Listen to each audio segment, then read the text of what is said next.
it's Ina the Mood Reader, and welcome to another video, finally!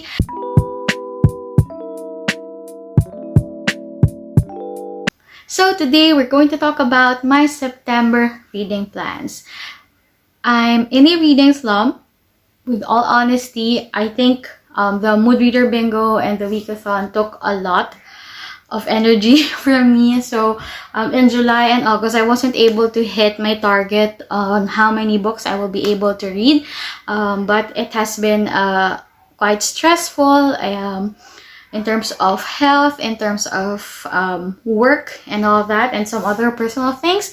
But hopefully in September, I'll be able to get back on track and actually get to read more books. But to do that, I've decided that this September I'll actually just read books I'm excited about, I'm interested in, and I'll be leaning towards my two comfort genres, which are thrillers or mysteries, and of course romance. So today we'll just be talking about these books, but I hope one of these books finally cure my reading slump and get me back on pace to like 15 to 20 books in a month. I've decided to pick books without any TBR game, just looking through all the books I own and just pick out titles I've been very interested in.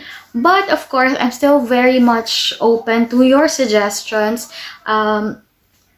Particularly for romances and thrillers. Which books have you read that took you out of that reading slump? Please drop the titles below and what you loved about them in the comments, so hopefully I'll get to pick those books up in case any of these books won't be able to help me. But anyway, I'll start with three romance books. I'll be reading all of them in my Kindle because they are e-arcs that were kindly sent by publishers. And then I'll also be sharing with you 5 thriller titles, physical books that I'll be reading. But of course, as usual, I'll also be reading audiobooks, but I do my mood reader thing there, wherein I just pick out books based on my mood. So yeah, anyway, let's start with the romance books. And the first one is an upcoming release. It will be out in September 7th, and it's Never Saw You Coming by Erin Han. If you've been watching some of my videos before, you probably know how much I love Erin Han. More Than Maybe and You'd Be Mine are one of my favorite books because they revolved around music. But this time, Erin Han actually touched on a very interesting topic, which is faith or religion. We actually have here this blurb or statement that in Erin Han's Never Saw You Coming, sometimes it takes a leap of faith to find yourself. So the story would revolve around 18-year-old Meg Hennessy, and she just found out that her entire childhood was a lie. So she decides to travel up north instead of going to college to meet what's left of the family she never knew existed. And there she meets Micah Allen. He is a former pastor's kid whose dad ended up in jail. So that left Micah questioning his faith. And as these two meet and get to know each other, aside from the, joys of first love, they also experience its complications. I'm very, very excited to read this one. Now, next I got After Perfect by Maan Gabriel, who is a Filipino-American author. And this book, I think, is classified as women's fiction. Technically, it's a contemporary about 36-year-old Gabriella Stevens, who is living a quiet and content fairy tale life as a housewife to this Simon, just as her traditional Filipino mother has told her to do. And then after 16 years of marriage and 20 years together, suddenly Simon tells her that he wants a divorce. And since Gabby or Gabriella spent almost all of her life with Simon, her world implodes and she decides to go to New York, single for the first time since she was a teen, go back to school, get her first real job, and face this unfamiliar reality. So according to the invite I was sent, this is actually very, very Filipino, aside from very emotional. So according to the question here, is Gabby destined for another heartbreak, or will her connection with this new guy be what unbreaks her? So yeah, that's After Perfect by Maan Gabriel. It will be out in October 5, 2021. And lastly, for the romances, I have another upcoming release, and this one is On Location by Sarah Echevarria Smith, or what I think her other books were just published as Sarah Smith.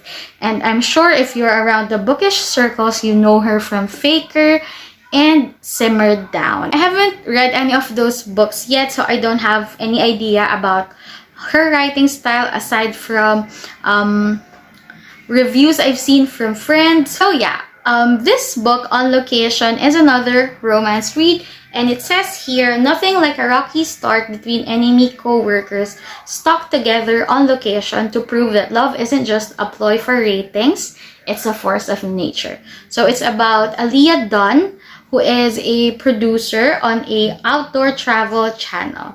And this book would revolve around Utah, set in one of Utah's national parks. And then she meets a new crew member, Drew Irons. And this guy is actually someone who ghosted her on a date before. And now they have to work together and get stuck on location. So, very excited to read this one. I think it gets out September 21.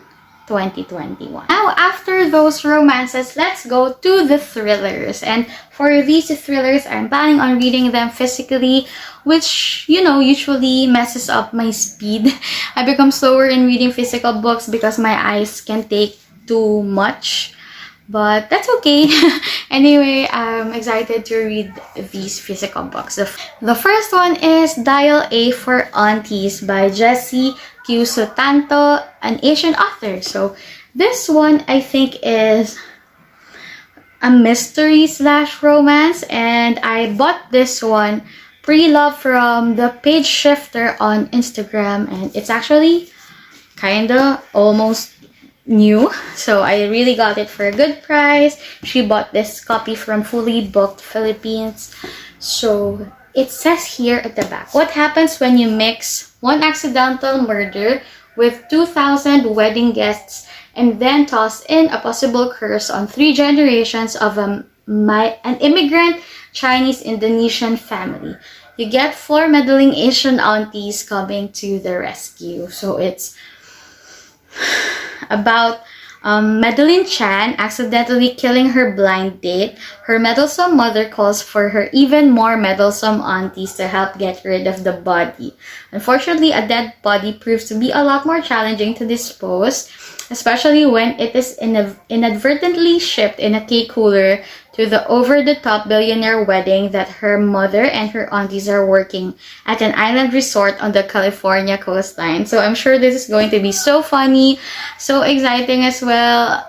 And I just love this Asian culture about aunts and meddling titas, what we call here in the Philippines. So this is going to be very, very exciting, and the vibe and the mood that this book gives off is something I think that can cure anyone's reading slump. The next book I'm choosing is All of This Is True by Lydia de Peñaflor. I think she is a Filipino author, but I do have to check. I'll let you know somewhere here.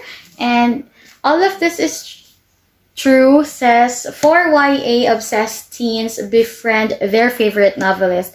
What happens next will shock you. So according to a quote, I guess, here at the back, there are no secrets here. We're inside out in my house, remember? In my house, we can be who we are with all our bruises, and we're good enough. I promise you that we are. According to some blurbs here at the back, it's sharp, edgy, and intensely electric. It's a study in obsession and art, betrayal and forgiveness, and the web of connections they spin. This book is not afraid to shock its readers. So I don't want to know what else this book is about. I think this short description is more than enough to entice anyone. As readers, of course, would always be interested in getting to know our favorite authors, but what if it takes on like a darker route? So yeah, very excited with this. Next book that I'll plan on reading is A Good Girl's Guide to Murder by Holly Jackson. I just recently purchased this book. I wasn't actually planning yet to read this, but Kat from her bookish site has been raving about it, and she's actually searching for the other copies of the rest of the series, but it's not available here in the Philippines. So we're hoping to find matching hardcovers to let her know, and to buy some, of course, for myself as well, so that I could get a matchy series if I do actually enjoy this one. But according to the cover, it's a New York Times bestseller, and here at the back it says, when you ask people what happened to Andy Bell, they tell you without hesitation that she was murdered by Salil Singh. He did it, they say. Sal killed Andy, but I'm just not so sure. So there. And according to the flap here inside, this is a story of an investigation turned obsession, full of twists and turns with an ending you'd never expect. So again, very excited to read about this one. The next book I have is a bargain purchase. I think I got this in Biblio, which is a thrift bookstore here in the Philippines, for 100 something pesos or 200 pesos. I forgot already. And I'm a member of a thriller book club created by Gerald the Bookworm, one of the Filipino booktubers that I look up to. And this is a thriller, and all we do is pick out a book and read them all together and talk in the comments on Facebook. And he was asking for recommendations, what people would like to read for the club. And I was looking at my thriller titles and I saw this, and I suggested this, but it might still not be a pick. But regardless, I actually got interested when I looked at the Goodreads blurb to recommend it to everyone. So yeah, according to its blurb, its description, it's an electrifying novel about the primal and unyielding bond between a mother and her son, and the lengths she will go to protect him. This description, the synopsis alone, is actually very atmospheric, like setting the mood, because it talks about Joan and her son being stuck in a zoo, and yeah. So here are some of the praises for the book. Some say it's a bold exploration of the ferocity of a mother's love, riveting and beautiful, and all too real. You'll find yourself asking, what should I do? It's brilliant. So I've always loved domestic thrillers, one that involve families, couples, or mother and son. So yeah, very excited about this one, and I know it had been a book of the month pick sometime in the past few years, and I was so happy I was able to chance upon a hardcover copy of this book. Hopefully it will be worth the read. And finally, this book, actually, if I had to bet on which book out of everything I talked to you about would get me out of my reading slump, my bet is that it would be this one. This is No Exit by Taylor Adams. I bought it from Book of the Month because it was recommended by so many people, so many bookish creators I know here in the Philippines, and even in the book clubs I'm in, they really say how this is a roller coaster ride, how you wouldn't want to stop reading. It's the type of book that would keep you up just so you know how it ends. So I'm very excited about this one. I've mentioned quite a few times that I'll be reading this book, and I had to keep pushing it back because I wasn't in the right mood, and I wanted to enjoy my experience of reading the book. So I'm really hopeful that this one would help me conquer September. I'm planning on reading it the first weekend so that I'll have really the time to stay up and finish it I don't know, a part of me tells me that this would be a one sitting read or maybe two.